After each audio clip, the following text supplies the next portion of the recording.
Good morning, ladies and gentlemen. My name is Louis, and this is Real Productions. Basically, what we do here is cover articles that pertain to the market, but also outside of the market that might affect the market. So, without any further ado, let's get right into this information.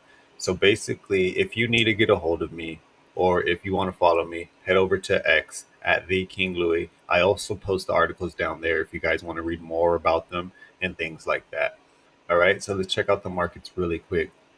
The total crypto market is sitting at 3.9 right now. All right, about to hit that 4 trillion mark again. Then we got BTC on a surge. Okay, ever since I think 11 o'clock last night or something like that, 12.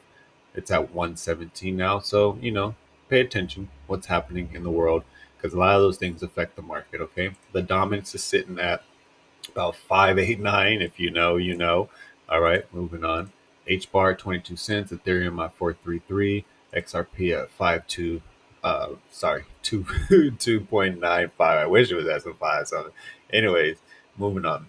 So basically, big news out this morning, but basically, people already should know about this. But the government is shutting down um, October 1st. Sorry, not shutting down, but a partial shutdown. Okay, and it basically has to do with the disagreements between the Senate Democrats and Republicans over health care funding and extending the Enhanced Affordable Care Act. Okay, so they're basically fighting. All right, but in my opinion, this is just one of those things where the system is being renewed. They have to shut things down, they have to turn things off, turn them back on, flip a switch. You know what I mean? There's a lot of things that go into this, and sometimes we're not sitting behind these closed doors. So it might look like a government shutdown or a partial shutdown, but I'm sure there's more to it. We can look at the debt clock and understand that we shouldn't even be up as a government, but that's a whole nother story. Okay, moving on. So basically, we just talked about it. Bitcoin's hit that 116, now 117 as I'm recording this, and there's a rally, and it could be because of the government shutdown, and you know that's the thing about the market right now. Since there's not too much utility built into it, there's a lot of you can say speculation on certain assets. Okay, we're gonna get into an asset that's not speculation in a minute, but basically, Bitcoin kicks off October. October, I love that. But basically, it's also alongside record highs of gold prices. Okay, so remember, you can invest in some of these assets. Put your hand in the cookie jar, grab a couple if you can. But we're gonna move on to something that I think is way more stable as an investment. Investment. Remember, this is not a financial advice channel. This is just to give you guys information, let you know what's happening in the world. Then you go look at these articles and do the research for yourself. That's basically what it's about. I do not know nothing. Okay. The only thing that I know is that I know nothing. Remember that. Okay. So U.S. gold reserves shatter 1 trillion. Okay. Some of these numbers are getting outstanding. It's like, I don't know. As I got older, it's like trillion. What? We're talking trillions now. As a kid, it's like all we talked about was millions, but now it's in the trillions.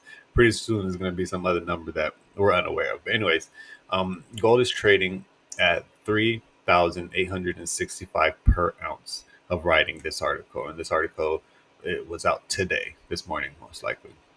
But basically, if you're not into digital assets or cryptocurrency, look into getting into precious metals, but not just gold. Remember, precious metals climbs. Okay, so anything copper, platinum, silver. Silver is a great buy right now. If you have the physical, it's even better. So do your own research. Talk to your financial advisor. Get professional help. Okay, and look at investing into your future. Okay, moving on. So basically, top three cryptos to watch in 2025. So Solana, I know about. Ethereum, I know about. But Ozak AI, I'm not sure about it. But that's why I love these articles because now it gives me some research to go and do.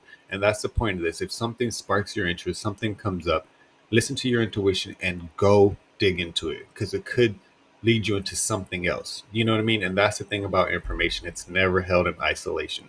Nothing new is under the sun. Okay. It's just our understanding of what's there. So basically, they talk about innovation, increasing compatibility and narratives and stuff like that. So that's a big thing about like the EVM and Ethereum and Solana and XRP, any asset. If you think about it, you can't have a complete wall garden in this new financial system. You have to learn how to open up your doors sometimes and let other people onto your chain or off of your chain It's all about interoperability, all these assets working together. If you have Ethereum with closed doors, people aren't going to want to just stay in these closed doors. You know what I mean? They're going to want to venture out. Same thing with Bitcoin, same thing with anything that's not able to work with the rest of the Internet of Things, then it's probably not going to survive. So I like what they're doing here. They're implementing AI into different things. And that's another key thing in these markets, AI. People will be able to sit in front of computers and do these transactions like they have for years. But when you're talking about trillions and numbers in the astronomical amount of payments and you know transactions a day, it the computing power has to be high. So that's what we talk about quantum. That's when we talk about AI, and investing in some of these assets that work in those infrastructures will probably be a benefit in the future. All right, moving on. Stellar and the stablecoin moment. Okay, infrastructure for enterprise grade payments. So remember, XRP is not getting all the money, Stellar's not getting all the money, Bitcoin's not getting all the money. None of these assets are getting all the money.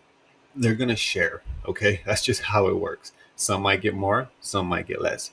But the biggest takeaway I have here is stablecoins now process more monthly volume than Visa and PayPal combined. I had to pause because people have to understand what's happening. Visa has been around for decades, okay? The stablecoin market and blockchain has been around maybe 2 decades, maybe. You know what I mean? Almost 2 decades.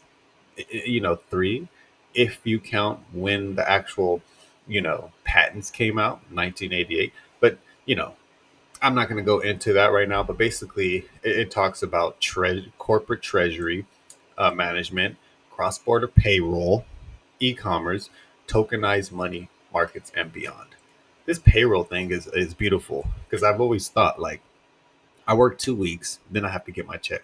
Why can't I get my money today? You know what I mean? So when you talk about a technology that can give you your money right away, it's a little bit more responsibility. But on top of that, it lets you know the future we're moving into. You know what I mean?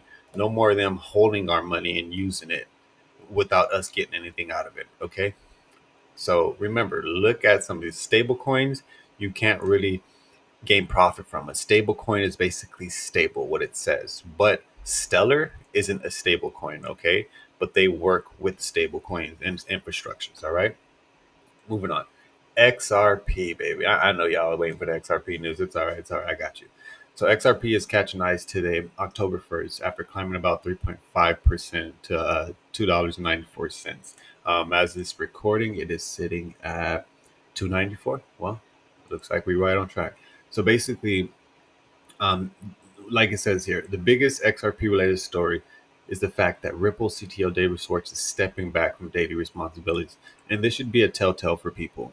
Like XRP is this guy's baby, okay?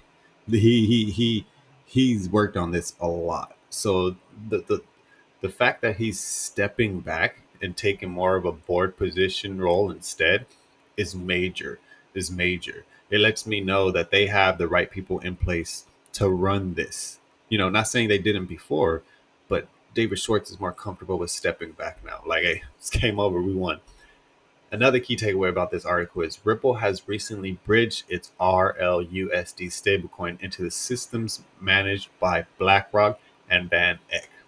Okay, I'm gonna leave it at that because when you talk about throwing BlackRock, Van Eck, and XRP into the same conversation with Ripple, yeah, yeah.